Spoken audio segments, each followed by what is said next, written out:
Matagal ng katanungan sa isip ko ang isang bagay na tila walang tiyak na sagot.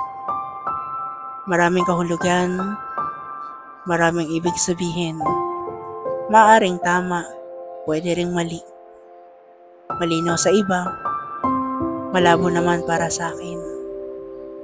Nahanap na nila ang para sa kanila, ako ay naghihintay pa rin.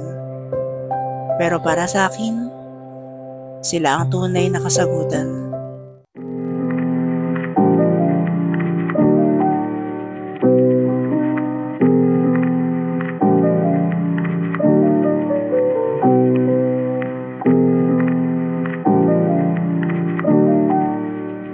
Sa ngayon, sila ang meron ako, tinatawag kong mga mahal ko.